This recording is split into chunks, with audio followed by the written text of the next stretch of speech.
Mic check, 1 2 1 2. Okay. No, you're getting ready to be.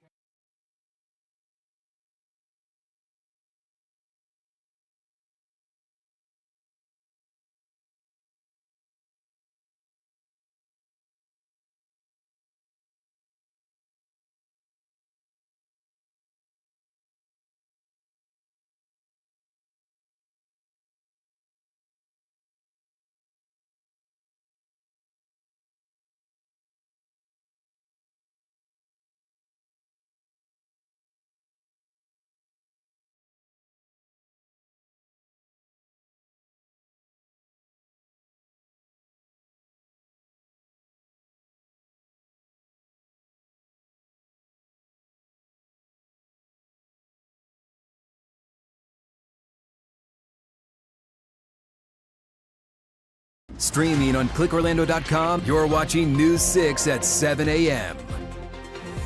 Now on News 6 Mornings, one man accused of secretly recording a child. This morning, why investigators are concerned there may be more victims.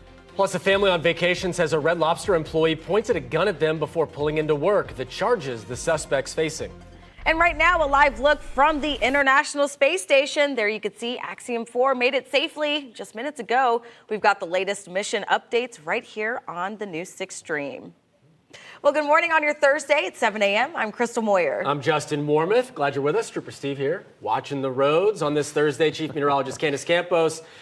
Got a few more storms working their way into our forecast today. Severe weather threat stays the same, but the coverage is more widespread for today. So, we saw a lot of storms along kind of the west coast of Florida. I think the worst of it will still be kind of pinned out towards the west coast. But here in Central Florida, across our inland zones, we'll still have a chance for some of those strong, severe conditions. Now, Cape Canaveral right now, nothing severe about this beautiful live look right now, brought to you by our Lodge Credit Union camera. Right now, in areas in around the Space Coast, we're at 75 degrees. Same in Daytona, Sanford at 75, Orlando is 77. But my golly, there is just so much rain and storms off both coasts right now. And that's because we're watching this upper level low. And it's going to be a pesky low. It's going to sit over the area for the next couple of days. And that's going to continue to spin up a lot of instability. Now, that instability right now comes in the way of rain and storms, not only over the Atlantic, but over the Gulf as well. But as that east and west coast sea breeze comes together, like it does every day during the summer, it's going to have just so much energy to produce some more rain and storms. So our coverage for today, again, higher than where it has been for the past couple of days, up to about a 50 to 70%. We'll have more details on the timing of the rain and kind of the severe weather impacts we could see coming up in just a bit. Now let's check on those roadways with Trooper Steve. He's got your News 6 traffic update. Only crash I'm watching is out by UCF. I've mentioned it a few times. Just make sure you're paying attention.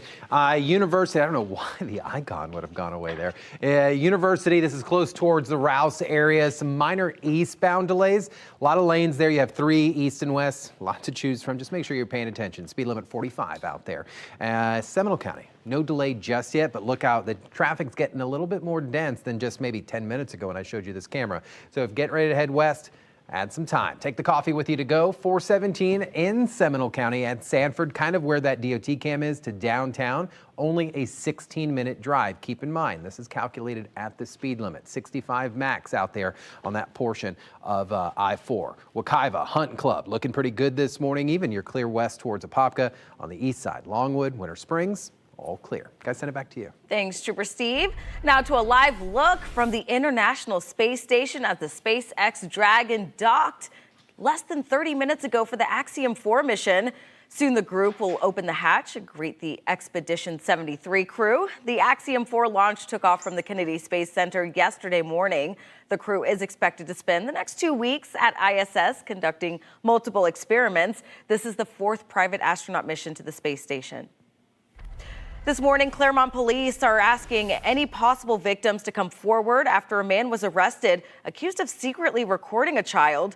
36-year-old Carlos Robinson was taken into custody after investigators say a child found a hidden camera in his home and alerted family members. This prompted a search by Clermont police and FDLE. The search found even more hidden cameras.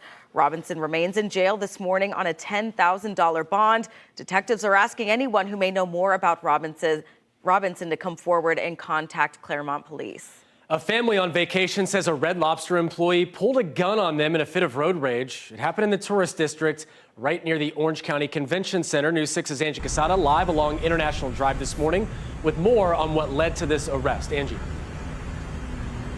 Hey, good morning, guys. Justin, listen, you said it. This is a tourist district. Since we've been here, we've probably seen about like 2 or 3 people who have been somewhat aggressive drivers. And this family was visiting on vacation here in Florida when they were driving to this convention center, and they honked their horn at a driver. Well, that driver responded with a gun. 33-year-old Stevan D'Souza is charged with aggravated assault with a firearm after investigators say he pointed a gun at a family visiting from Disney. The family told deputies they were behind D'Souza on the 528 exit ramp to International Drive when they honked at his vehicle, which was sitting in a clear travel lane. As they passed, they say he raised a black Glock-style gun. They kept driving and later saw his vehicle outside this Red Lobster, where he works. Deputies found D'Souza inside and arrested him. The only other thing state would request is that he surrender any additional weapons or firearms within 24 hours of his release. Now, D'Souza's bond was set at $5,000, and just like you heard, he's ordered to stay away from this location along with that family. But just a reminder, be cautious when you're out on those roads. Reporting in Orlando, Angie Casada, News 6. Angie, thanks. News 6 has learned a Marion County man charged with attempted murder has a long history of criminal convictions, including sex crimes. Deputies say convicted sex offender 48-year-old Kenya Franklin shot a man multiple times in Anthony, Florida earlier this month, leaving the victim with life-threatening injuries. The victim fortunately survived and was able to tell us who had shot them. So for us, that was a big break in the case. Franklin was already wanted for violating sex offender registry requirements. News 6 reviewed dozens of court records, discovering Franklin's criminal history dates back to 1995, including drug charges, fraud, and a 2004 lewd conduct charge. He was given a nearly 6-year prison sentence in 2019, but records show he was released early. This morning, President Trump is back at the White House preparing for a meeting with Iran in the coming days. Defense Secretary Pete Hegseth is also expected to hold a news conference this morning after the president complained of fake news coverage about the U.S. bombings of nuclear sites in Iran. CBS News' Jared Hill has the latest. President Donald Trump, back in Washington from the NATO summit, says his administration plans to meet with Iran next week. They had a war, they fought, now they're going back to their world. I don't care if I have an agreement or not. The only thing we'd be asking for is what we were asking for before about we want no nuclear. The president spent much of day 2 of the summit downplaying a preliminary assessment from the Defense Intelligence Agency that suggested U.S. strikes on 3 Iranian nuclear sites had only set their program back a few months. The site is obliterated. Pentagon officials are expected to give a news conference today on the strikes, which the president says, quote, will prove both interesting and irrefutable. Senators will receive a classified briefing. I want to know the truth, and I hope we can get it this week. But there are reports the administration could limit how much classified information they receive. We certainly don't want people who are hostile to this government and are trying to undermine our national security having classified intelligence in their hands if they're not responsible with it. A briefing for House members is set for Friday. Jared Hill, CBS News. Meanwhile, in the last week, 2 top security agencies have issued alerts warning that Iran could retaliate against the U.S., not by striking military targets, but governments and businesses with cyber attacks. News 6 spoke with an expert who was just in the Middle East about the scope of the threat. ThreatLocker CEO Danny Jenkins was in Dubai this week. He warns what could come next from Iran is a set of attacks on U.S. computer networks, with Iran or other state actors probing for easy entry into critical systems. Most of these attacks are not going after the Navy or the DoD. They're going after businesses, supply chain, but also just small businesses because they know the more damage you can cause, the more cost you can make the U.S. If you're an attacker sitting in Iran and you want to attack a U.S. company, you just need one person to open that attachment, download that file. This week, both Homeland Security and the Cybersecurity and Infrastructure Security Agency have issued bulletins detailing the cyber threat. A former lawmaker is demanding Seminole County to take down its license plate readers. They claim the county is breaking state law by using the cameras without proper licensing. The sheriff's office has used this flock system since 2023 to help catch stolen cars, locate suspects, even find missing children. However, former state representative Anthony Sabatini sent a letter to the county saying that the cameras violate the section of Florida law that covers the actions of a private investigative agency. You can, if you want, as a government, surveil everybody all the time, but nobody wants to live in a society like that. I think it's pretty helpful. Yeah, absolutely. It keeps us safe. If there's criminals out there with warrants, lets us all know that, they're out there and we can catch them. In a statement to News 6, Seminole County said it's reviewing the letter. Between bad weather and accidents, damaged electrical poles, wires, and transformers are safety risks that can cause serious, even fatal injuries. Yeah, to help first responders prepare for emergencies like this, Duke Energy held a training session this week. News 6's Stephanie Rodriguez is live from Duke Energy. And Stephanie, you were there during the crucial training session. Yeah, it was. It really drove home that knowing what to do and what not to do in a situation where there is a live line can really be the difference between life and death.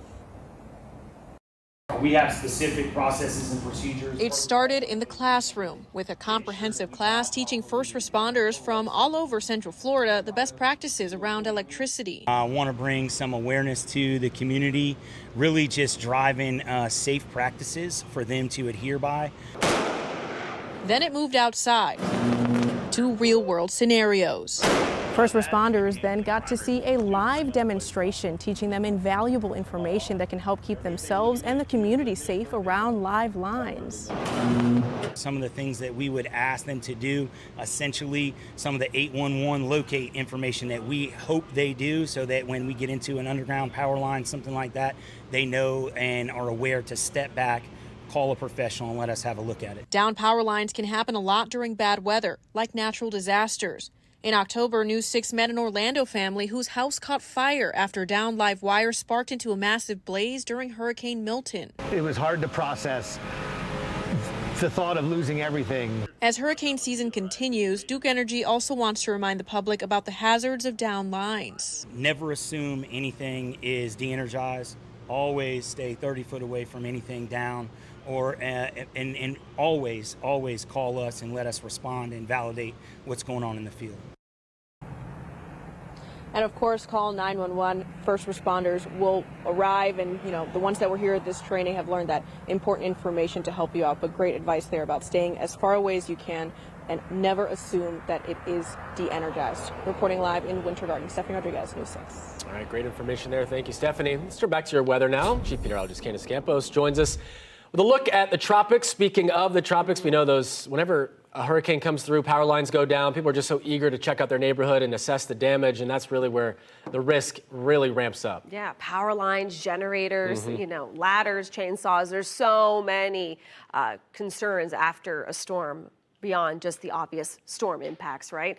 Speaking of storms, we are not tracking anything. We had our one named storm of the season so far, and now it looks like the tropics are taking a little break, taking a little nap. We like that. Right now, no new tropical development is expected within the next 7 days. Still plenty of Saharan dust. A nice big plume of it's expected to kind of rotate into Central Florida as we head into the weekend. Also rotating into Central Florida, more in those upper levels of the atmosphere, is an upper level low, and that you can see right underneath this upper level low. Look at that spin right now. Very broad, that counterclockwise spin. It is not tropical, but it is certainly going to be fueling plenty of activity today, tomorrow, and into the weekend. Notice all that activity right now on the radar. So radar sweeps are going around. We're watching flood advisories up by the Big Bend. There's just so much moisture and so much instability. It doesn't take much to fuel these scattered storms. So throughout the day, the east and west coast sea breeze, where they come together, they're going to be bringing all this moisture along with it. That's why rain chances today will be elevated, higher than where we have been for the past almost 5 days. Our rain coverage for today up to about a 60%.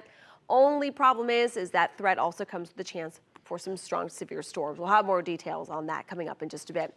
Now let's check on those roadways with Trooper Steve. He's got your News 6 traffic update. All right, we're getting a little busy out here. They've shut down University Boulevard, guys. So eastbound, as you're approaching, headed towards Alafaya, looks like they've shut us down here at Rouse Road. So please be careful. They'll reroute you, or I can. Just take Dean, head south, and you can reroute yourself from there and cut across. But hopefully they'll clean this up as soon as possible. Another one came out as well. It's off of Old Cheney, just east of Colonial. The actual address is outside Business 6436 Old Cheney. This is roadblock as well. This portion of Old Cheney, though, very small. A lot of industrial on the side there, a lot of small businesses. So if you're getting ready to travel through here, just please be careful, because this one got first responders already on scene. Guys, back to you. All right, thank you, Steve. 7:14 coming up, a push to bring in more business. Leaders in Daytona Beach have big plans to turn the boardwalk into a hotspot. Coming up, how this makeover could change the beachfront for tourists and locals alike. First, though, a suspected shooter in Texas with alleged ties to Central Florida. More on the incident. He was arrested for years ago in Volusia County. You're watching News 6 Mornings. We'll be right back.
New this morning, we're learning the man accused of shooting 2 Texas Tech police officers before being killed in a shootout had ties to Central Florida. 63-year-old Rhino Cimbali was previously arrested in Volusia County. It happened back in 2019. He was accused of pointing a gun at a stranger's head, then firing twice at his front door in Holly Hill. Authorities in Texas say Cimbali opened fire on officers who were checking out a suspicious vehicle outside Jones AT&T Stadium. The officers returned fire, killing him. Now, one officer remains in the hospital this morning. The other has been released. The BMW that investigators believe sparked the massive flames in a parking garage at Jacksonville International Airport has now been removed. A spokesperson with the Jacksonville Aviation Authority confirmed that a photo shared with our sister station in Jax is the BMW at the center of the fire. The car's removal comes more than a month after the fire and partial collapse of the garage. About 1,200 cars were parked in the garage at the time. Nearly 50 were damaged. Hundreds had to be left there until it was safe for drivers to get them back. It could cost at least $38 million to repair the damage. Those repairs could take at least 18 months, and the garage is closed indefinitely. Some big changes are coming to the Daytona Beach boardwalk. The city is investing millions to transform the area into a top destination. The city just bought a half-acre. It's right near the beach, right near Breakers Oceanfront Park. They're hoping to attract a boutique hotel there or maybe a high-end business. You can't just keep selling beer and smoking cigarettes in this area. This is the first thing that I can remember being done to really kind of improve this area in years. The project also includes extending the boardwalk south all the way to Harvey Avenue. We're doing the best that we can. We do fireworks every Saturday night. You know, the Friends of the Band Show has their concerts. So it seems like business owners excited for the next opportunity here. The city expects designs and permits to be ready by next June. Well, it was an unusual attack at Wekiva Island. I don't want to smile because this is serious. A 78-year-old was bitten, not by a gator, not by a fish or something like that, not a snake. It was actually an otter. Yes, an otter, and here's a look at her leg all stitched up, really clamped down. It's part of a newly released report. This picture is by FWC, and according to that report, 78-year-old Christine Stallwick was sitting on the dock with her daughter last month. They had their feet dangling in the water. It's what we all do when we're on the dock, right?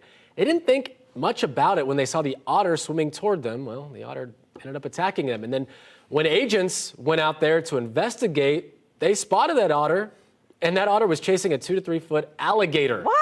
And then the cherry on top, it chased after a boat. So it was just. Well, it's something that you can laugh at now because you know that she's okay. She's okay, but, yeah. you know, at least that otter's out there chasing away all the gators. Yeah, but, that's I true. mean, we don't want you to, like, nip at my feet that are in the water. Those 4 fangs were in perfect formation on her arm. Looked like a big guy or big girl who bit her. My goodness. Have you guys watched Zootopia? Yeah. Where, like, it's the course. otter and he's just, you know. It's the blueberries. Yeah. The blueberries out there, which I've Go watch it. Makes him go crazy. It's a good movie. I like it. Very, I think one of the more underrated movies I think is now just starting to gain even more. Got some good adult humor. Try in there. everything. There we go. If you're not going to go Try watch it. everything. Yep, there goes my IFB. Who sings that song? Shakira. Oh, Okay, let's let keep her it that sing way. it. Yep, let's let her sing I walked right into that. Oh, man. Good job, Candace. Thank you. Steve taught me that when he tells that to me. All right, coming up in the forecast over the next couple of days, late in the week, we're going to have some more strong storms. Now, yesterday, we didn't see a lot of the strong storms. That pinned itself all the way out towards the west coast. Now, yesterday, our coverage, we talked about it yesterday, it wasn't going to be widespread, very limited, but today our chance does increase a bit. We're up to about a 60 to 70% coverage of rain, a few strong storms in the forecast, and then things stay pretty unsettled. Have another round of severe weather possibility on Friday. And then by the weekend, it's upper level lows. This is going to keep things pretty unsettled, again, into even early next week. So here's kind of the water vapor imagery, kind of widening out the view. This is that upper level low. I know anytime people see lows this time of the year over the water, we get a little nervous. This is not a tropical low, but it is going to be helping bring in some of that tropical moisture from our south. So as this continues to spin up, it will continue to add just enough instability to potentially bring us some strong severe weather. Now, besides the lightning and the rain, that's obviously a guarantee in our daily sea breeze showers and thunderstorms. But where we could see more of that severe threshold, that criteria for severe weather, will be with the wind and the hail.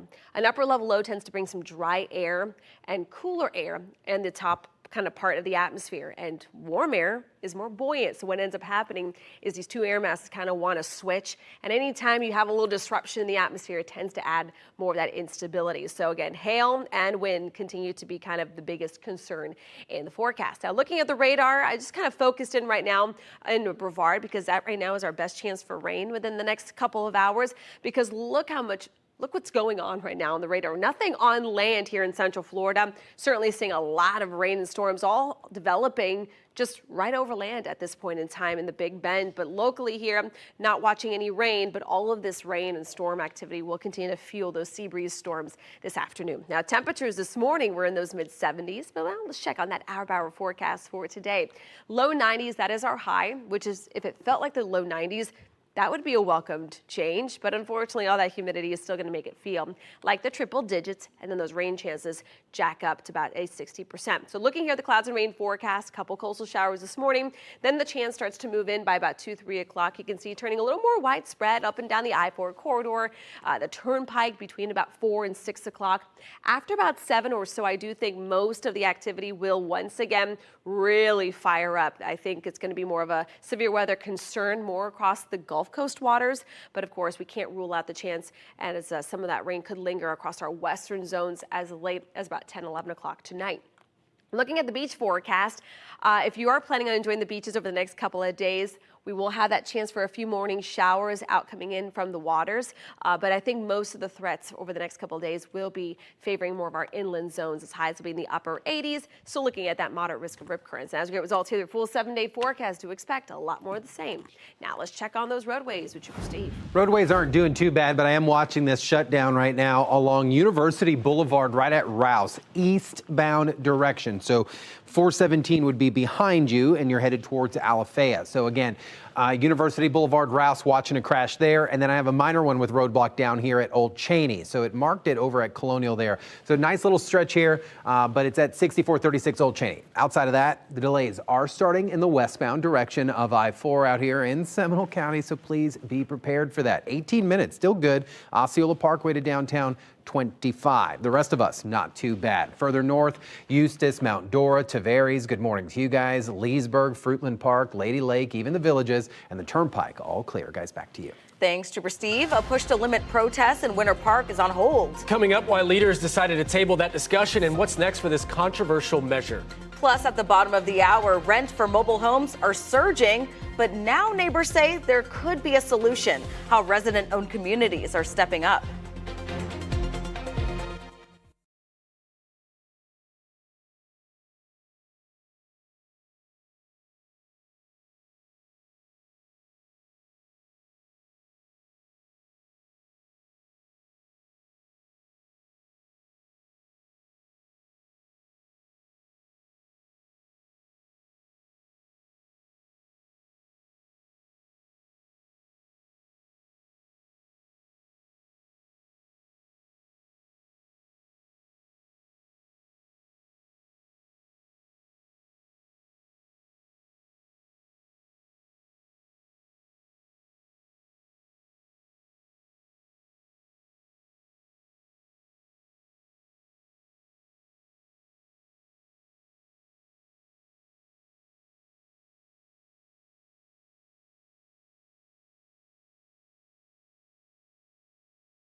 A controversial proposal to limit protests in Winter Park is on hold for now.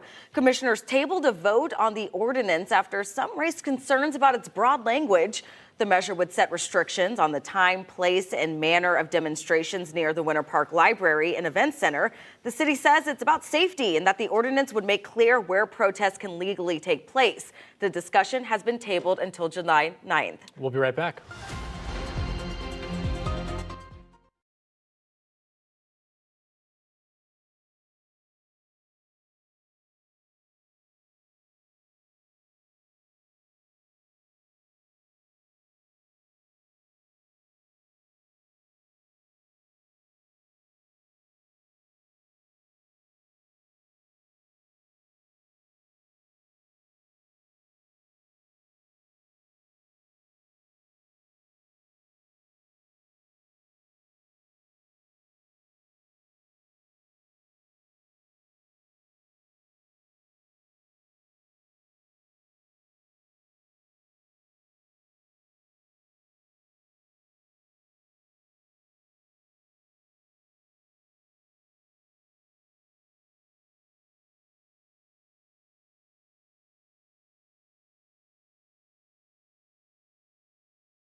Streaming on clickorlando.com and broadcasting live, you're watching News 6. Good morning, Central Florida. I'm Chief Meteorologist Candace Campos. Right now, plenty of rain and storms out over the open waters. You can see some of the cloud cover there from Daytona Beach. Right now, we're at 75 up and down the coastline, even across our inland zones in those mid-70s. We're upping the chance for rain this afternoon up to about a 60%, with once again those feels like temperatures into those triple digits. Now, our coverage again higher than where we have been for the past couple of days, lining up along I-4 between about 2 and 4 o'clock, and will continue to linger as late as about 8, 9 o'clock this evening. Now let's check on those roadways with Trooper Steve. He's got your News 6 traffic update. Thank you, Candace. Those delays starting to build westbound I-4 in Seminole County right here at Lake Mary. You can see here DOT camera showing that. But 2 crashes you need to know about. First one, University Boulevard out here towards Rouse. We've opened up some travel lanes, so we're doing much better there. And then a crash out here off of Old Cheney and Colonial Drive. Be careful. It's more or less on Old Cheney out there. The news now, that continues next. Remember, get updates on any of our big stories anytime. ClickOrlando.com.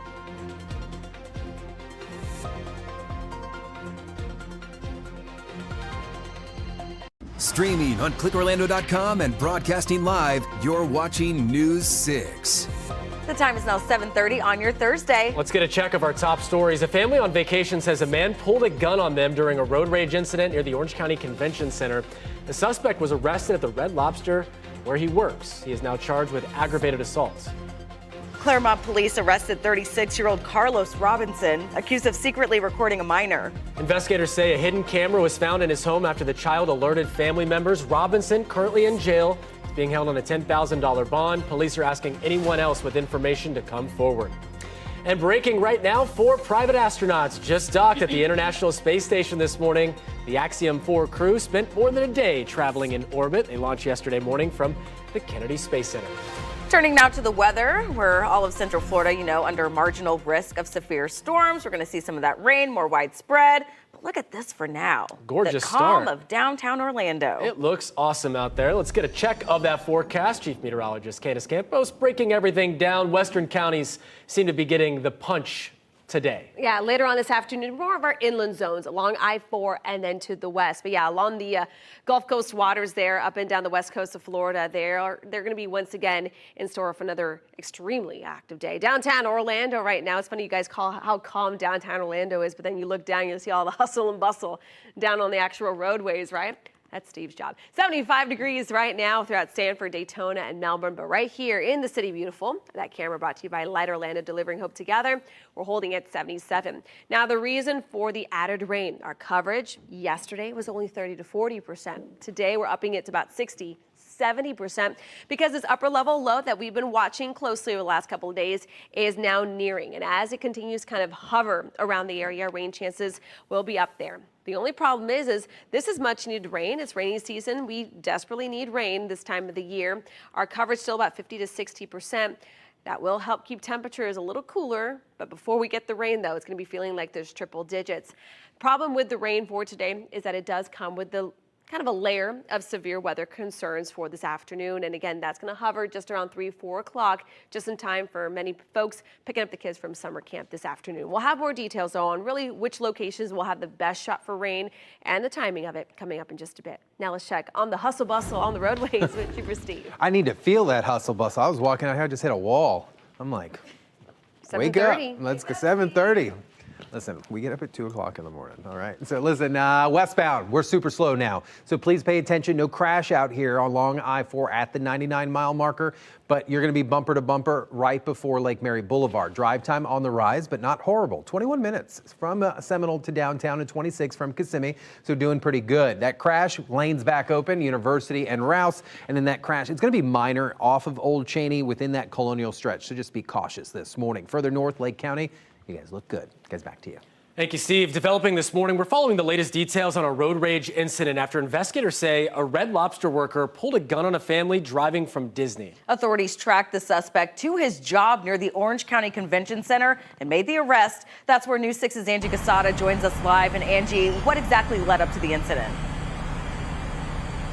Hey guys, good morning. So investigators say that family who was visiting Florida on vacation was driving here to this convention center when they honked their horn at another driver, and that driver responded with a gun. The victim told deputies they were traveling with family from Disney's Fort Wilderness to the convention center Tuesday afternoon when a car in front of them on the exit ramp was blocking traffic. They honked, and that's when investigators say 33-year-old Stevan D'Souza pulled a gun. The family says he pointed it right at them with a child in the car. They spotted his vehicle minutes later at the Red Lobster on International Drive. Deputies say D'Souza admitted to holding the gun, but claimed he never pointed it. Require that the defendant have no contact with victims or witnesses, no return to the scene of the offense, no alcohol, no drugs without prescription, no weapons, no firearms. Again, D'Souza is charged with a felony. His bond was set at $5,000, and just like you heard, he was ordered to stay away from the family as well as this area. Reporting in Orlando, Angie Casada, News 6. Wild story there. All right, Angie, thank you. Some new video just released showing a handcuffed woman slammed to the ground by an Ormond Beach police officer. The incident happened back in December. Here's a look at the video. After police say Shanna McCree rear-ended a motorcycle, it happened on West Granada Boulevard. She was arrested for DUI, taken to the police department for a breathalyzer, and that's where things escalated.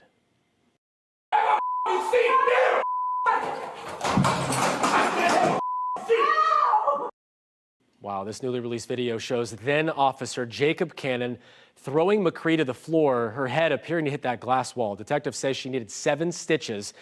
Cannon claimed she charged at him, but police say he lied. He's now charged with felony battery. He resigned before turning himself in. An internal review found that he violated 8 department policies, including excessive force. McCree, meanwhile, still faces several charges herself, including DUI and obstructing an officer. Her next court date is set for July 21st. A Central Florida teacher is out on bond, accused of having sexual relations with a 14-year-old student. Sarah Jacques is facing multiple charges, including child molestation. The arrest report says the two met privately during lunch at Corner Lake Middle School, and that Jacques used a fake Instagram account to hide their conversations. We were there yesterday when she bonded out of the Orange County Jail. You're accused of having sex with a 14-year-old in your classroom. This is your time to tell us your side of the story. As you saw, she didn't have much to say, which is the same case as earlier this month when investigators say a controlled call was made to Jacques, but she denied knowing what the boy was talking about. We're waiting to find out if she'll face any additional charges or discipline from the school district. New this morning, a former nonprofit executive in Ocala is accused of stealing tens of thousands from an organization that helps homeless men. Police arrested 40-year-old Dennis Grundy, the former director of Open Arms Village, for stealing more than $50,000. Investigators say he was also altering financial records to mislead the board. The investigation uncovered years of suspicious transactions dating back to 2023.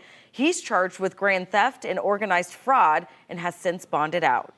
A controversial detention center could be operational in Florida as soon as next month. It's being called Alligator Alcatraz. It's under construction already in the Everglades. In fact, you can see crews beginning to set up the tents at an abandoned airstrip deep in the swamp. So this is meant to be a remote site that will house immigrants in the U.S. legally who have criminal records. Yesterday, Governor Ron DeSantis backed the project, saying this remote location will deter someone from trying to escape.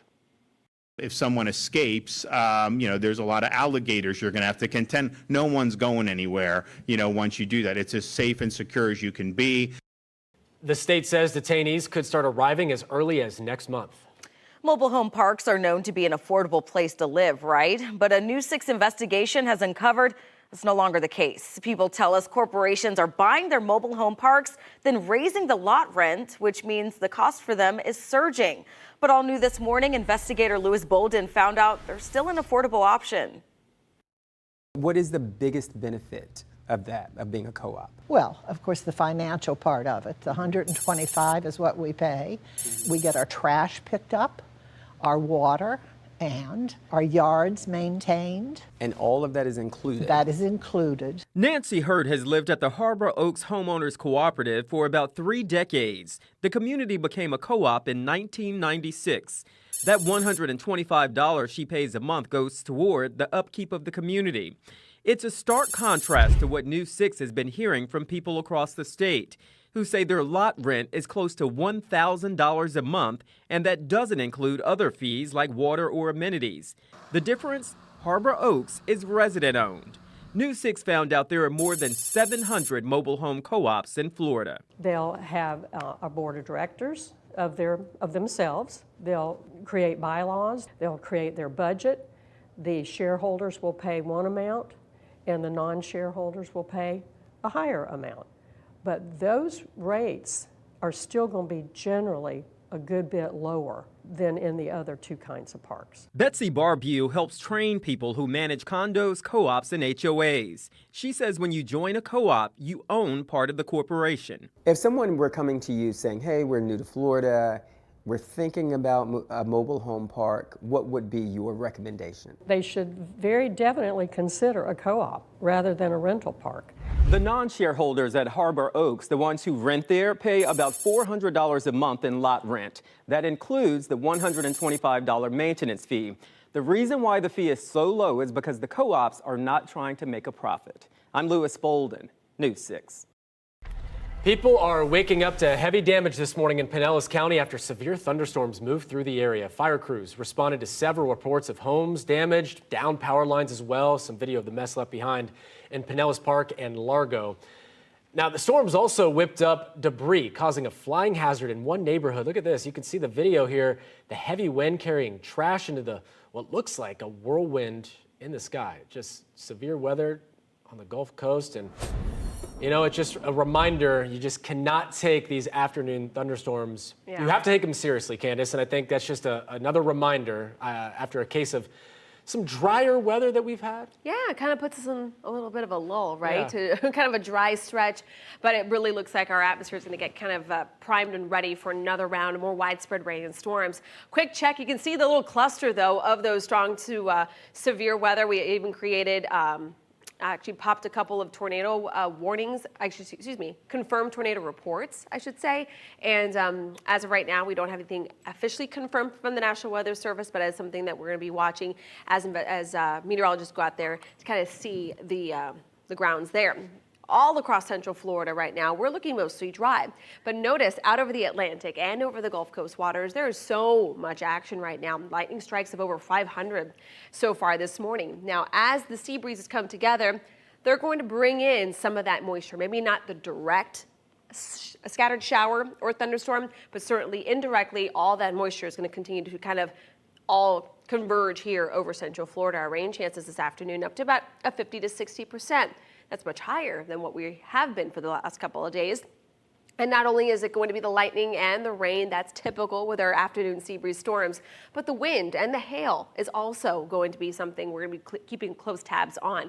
We'll have more details and kind of the timing of it. We're getting our latest model runs coming in right now, and we'll show you what we can expect throughout the afternoon and into the weekend coming up. Now let's check on those roadways with Trooper Steve. Thank you, ma'am. Things still looking nice out here, starting to slow down a little bit. As you enter kind of Maitland Boulevard, just watch out in the curvature in the roadway where that westbound on-ramp comes on, because we've had some recent slowdowns there, starting to see it now, so just be cautious.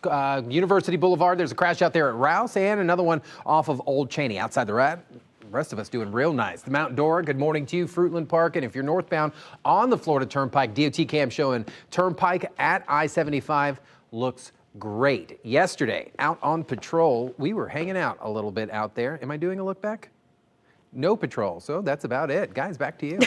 All right, Steve, thank you. Coming up, Florida just welcomed another wave of war zone evacuees after a massive rescue mission out of Israel. What state leaders are saying now that a ceasefire is in place? Steve, don't go anywhere, because coming up, you're going to be talking about, driving with medical marijuana in the car, the rules of the road.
All right, it's time for Ask Trooper Steve, where I get to answer some of the questions you sent in to me, and we're this morning talking about an interesting topic. It's taken me a while to address this. What is the proper way to transport medical cannabis? Well, if you're a qualified medical marijuana patient here in the state of Florida, there is a legal way to travel with your medication, but there are strict rules to follow. So first, marijuana must be purchased from a state licensed medical marijuana treatment center, not from a friend or off the street. No street pharmacist products allowed, all right? Next, it has to remain in its original packaging. That means sealed, labeled, and clearly showing it's for medical use. When driving, keep it in the trunk or locked glove compartment, just like you would a firearm, out of the way, right? And remember, using it in your car, basically driving under the influence, and it's illegal, even if you're a registered patient. So if you're traveling with medical marijuana, be smart, be safe, and follow the law, or you're gonna get in trouble, right? If you have a traffic safety question or wanna have a conversation, head to clickorlando.com/AskTrooperSteve. Thanks for breaking that down, Steve. The state just welcomed another wave of evacuees as Florida finalized its massive rescue mission out of Israel. Hundreds of American citizens, including Floridians, are back on U.S. soil after days spent hiding in Israeli bomb shelters. Florida Emergency Management, along with Gray Bull Rescue, have already helped bring home nearly 2,000 people. State Senator Jay Collins was on the ground helping navigate families through closed borders and active war zones. These are real people. These are Floridians and American citizens, and I am incredibly proud. 49 other states didn't step up. It was a little bit scary because it's kind of hard to know exactly where a shelter is. Obviously very happy to be back, and I know my parents are very happy as well. Right now, because of the ceasefire, there are no more planned evacuation efforts. New this morning, 16 vehicles burned after a huge fire broke out at a salvage yard in Palm Coast. Firefighters rushing to County Road 207 yesterday afternoon after a vehicle caught fire while being moved. The flames quickly spread, but crews were able to get the fire under control in about 10 minutes, and they started the cleanup and recovery process. No one was hurt in this. The cause of the fire under investigation. We'll talk about a long hike. A Florida man just wrapped up a 6-month journey on foot from the Keys up to Maine. Doug Fu started his journey in Key Largo on January 1st, and Tuesday he reached his final stop in Fort Kent, Maine. He spent half a year on the trail carrying only the essentials. So I got my tent, I got my air pad, I got food, I got my water filter, water, as little stuff as possible. That way it keeps my pack weight light, which lets me get more miles. Foos calls it his longest hike ever, and now he's got big plans. Get this, a shower, a couch, and some serious TV time. He probably has to catch up on a lot of shows. Sounds like me at 1:30. Yeah, same. We didn't walk for 6 months. Good for him. I mean, crazy. The shoes, whatever soles he's using, is it Dr. Scholl's or what is it? Maybe he had to switch out some shoes. I would imagine so, because when you're hiking, when people do the hikes over the course of several months, they got to switch their shoes out a lot. So I imagine that he went through a few. I wonder if he got a sponsor for his. He should have. He should have, I think. That would have been a good commercial for them. Yeah. If you wake up one morning and you're like, I'm going to go walk a few states. Maybe today's not a good day to start. Probably not. I think of what his Apple Watch is probably telling him. He's closed those rings all right. But what's going to happen now when he sits down? It's like, are you dead? The watch is saying, instead of stand up, it's saying, please sit down. Please sit down. Yeah. You need a break. Take a seat. Oh, man. My Apple Watch, the moment I get up, is going, oh, wow, congratulations. What we're tracking for today, again, like Crystal mentioned, if you're going to be going out on a nice long walk, early rather than later might be your best bet, as we're going to continue to see those feels like temperatures this afternoon back into the triple digits, 100 to 105. Again, that's a guarantee almost every day unless we have a complete washout where the sun doesn't even shine. That's not the case today. The sun will shine, but then the rain will start to develop after about the lunchtime hour, around 2, 3 o'clock. We'll see those scattered showers, and that shot of decent rain is expected on a daily basis today, tomorrow, Saturday, Sunday, and even into most of next week. Speaking of next week, at the end of next week, almost a week from tomorrow, right? 4th of July. It's going to be looking very typical. Looks like we could have another kind of upper level disturbance move into Central Florida, and that should keep things kind of like what we're dealing with today. So what are we dealing with today? We have an upper level low. Again, that's still sitting just off the coast, but look at all the moisture. It's spiraling right now. South Florida right now, waking up pretty stormy already. So is the Big Bend. And all of these scattered showers, although they're not directly going to be impacting us here in Central Florida, it's a precursor. It's basically hinting to you that look how much moisture and instability is out there. That sea breeze picks all that up and pushes it onshore, and then it collides with the West Coast sea breeze. So we have so many different factors this afternoon that could once again fuel the chance for not only more rain and storms, but some strong to severe storms at best. You can see the radar right now. For the most part, we are looking dry this morning. Temperatures out the door, it might be dry, but it's certainly muggy. We're in those mid to upper 70s. Now let's check on that hour-by-hour forecast for today. The clouds will start to billow up. 92 will be our high, and then the rain and storms come through. I think the coastal communities, your chance for rain comes for the next few hours because of all that rain out over the Atlantic, and then the threat pushes further inland into the afternoon along I-4 and further west. Let me show you here. Clouds of rain, still showing a lot of the cloud cover and some rain along the coast early in the day. Then by about 2, 3 o'clock, lingering till about 4, right along kind of I-4, the turnpike zone there. And then most of the big bright reds and purples here. The possibility of some severe weather back into the forecast, but for the West Coast, some of that residual outflow boundary could come back late tonight across western Sumter and Lake County. So again, the severe weather risk is there, not for everyone. Right along the coastline, I think we should be okay severe weather-wise. And then as we head into tomorrow, another round of severe weather is possible with still very active afternoons on tap even throughout the weekend. Now let's check on those roadways, what you perceive. Downtown Orlando, you guys are looking good. Lake Ivanhoe off to the left there. Your Ivanhoe State Road 50 express lane exit right there. Take it nice and easy. That ramp, kind of sneaky. It kind of takes a hard left turn on you. Just be careful as you're cruising out there. No issues, whether on I-4 or 408, so we're looking good. Those 2 crashes still hanging out. One at University Boulevard there at Rouse, the other one Old Cheney and Colonial. But further west this morning, we're starting to see a delay along 535. So be careful this morning as you're headed northbound there, approaching 417 in the 536 area. But look at this. No crash out there. And yesterday, we were bumper to bumper. This morning, no issues out here along I-4, and the Champions Gate gets a little busy by 535. Guys, back to you. Thank you, Steve. 7:52, a local county working to be prepared in case a major hurricane hits. The full-scale drill put shelter plans to the test, including how to better protect people with medical needs. Coming up with Seminole County officials found and the biggest reminder for families.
If you have home insurance through Citizens, there's a good chance you're about to be dropped or moved to a private company.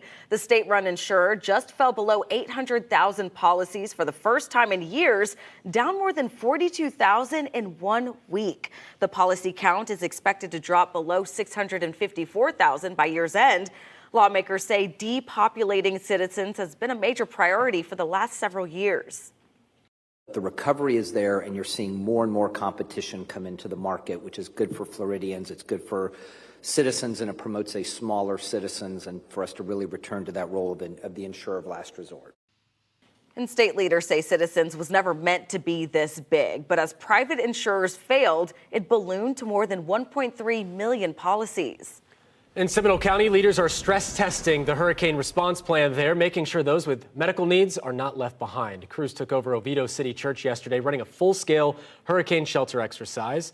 The simulation was as if a Category 3 storm had just hit. And the goal here, make sure staff members know how to handle everything from oxygen machines to power-dependent medical devices. We try to preach throughout the year is, especially if you're someone who has special needs, you're dependent on electricity or oxygen, we want to make sure that you do have a plan. So these drills help spot the gaps now before a storm hits. So if you or a loved one has medical needs, you can pre-register at prepareseminole.org. Candace. All right, it's going to be another hot day across Central Florida. There's no doubt about that, right? Low 90s, but still feeling like the triple digits. Now, the severe threat remains the same as yesterday. There's still that marginal concern across most of Central Florida, but our coverage noticed by about 4 or 5 o'clock, a little more widespread than yesterday, and we're going to increase our coverage throughout Friday and Saturday as well. But you can see right along the West Coast, I think that's really where the worst of the weather will be. But even though we still have that severe risk in the forecast Thursday and Friday, so making sure you're just kind of staying weather aware as we are looking at a pretty unsettled weather forecast throughout the weekend, Steve. Things not bad out there this morning. Just make sure you're paying attention. Weather's good in the morning, so embrace it. Don't be the one to mess it up. I-4 east and westbound through downtown belongs to you. All right, thank you, Steve. And thank you for joining us. We break news on clickorlando.com. You can also find all of our stories on our new 6 Plus app for your TV. Have a great Thursday. Ooh, See you. That's pretty.